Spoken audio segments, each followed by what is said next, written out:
I think I'm the first one up. Well, I'm here, so I guess I am. But anyway, I'd worked out how to do a Bible study on this because sometimes I fill in for people when I'm teaching and all. But I really struggled on how to turn that into like a short talk. So we'll try it and we'll see how it goes. Book of Jonah. I think everybody knows Jonah. I think we even touched on it on VBS this past summer, didn't we? If I remember right. I think we did. Anyway, quick summary of Jonah. God tells Jonah, go preach to Nineveh. Jonah says, kind of don't like Nineveh. I'd rather just zap them, so no. And he takes off the opposite way, hops on a boat. And God says, dude, you're preaching to Nineveh because you're not in charge, I am. So, causes a big storm, scares everybody on the boat to death. Long story short, Jonah goes to Nineveh because he's not the one that's in charge, God is. And then he preaches to Nineveh, and they repent. And he's pretty mad about that, but you know what? Nineveh repented, that's the happy ending. And that's what we know about Jonah, and that's pretty much the book of Jonah in a nutshell. Now, and I was researching stuff some time back on this. By researching, I mean Googling, so I don't know if that's real research or not. I'm sure my high school English teacher wouldn't call that research, but oh well. And there's a sort of quote-unquote sequel to Jonah in the Old Testament. If you go a couple books over, there's the book of Nahum.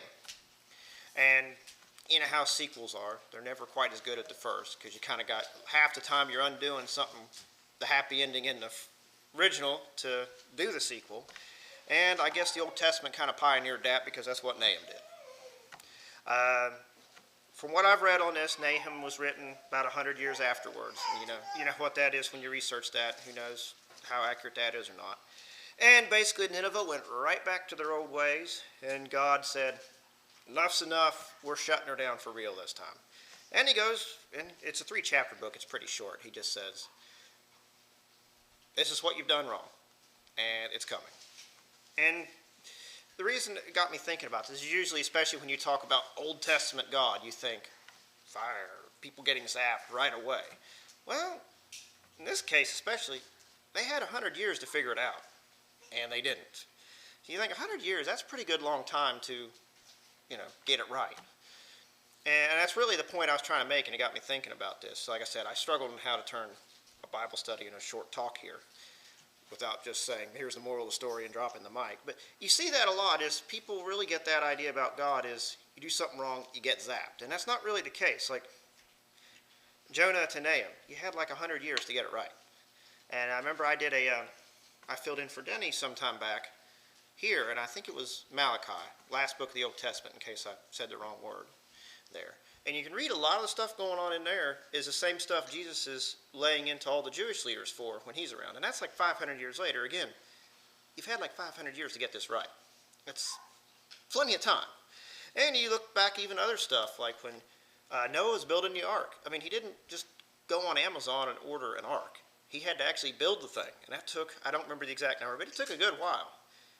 And if I remember right, he was trying to tell people the whole time, say, hey guys, flood's coming. You better kind of get yourself right.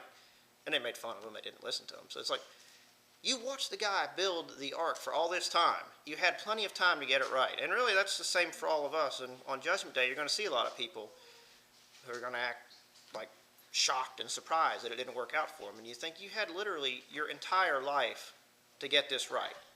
And I don't know what all circumstances could work for or against a person in that case. And that's not my call, and it shouldn't be, and I wouldn't be comfortable if it was. But really, that's just what got me thinking about this is we worship a God that actually is very, very patient. Like, literally, in these accounts I've told you, it's decades, centuries waiting for people to get stuff right. So, we worship, thankfully, we worship a very patient God. And I just wanted to leave that thought with you all. So I think, Denny, I think you're up next, so you can tap in and come up.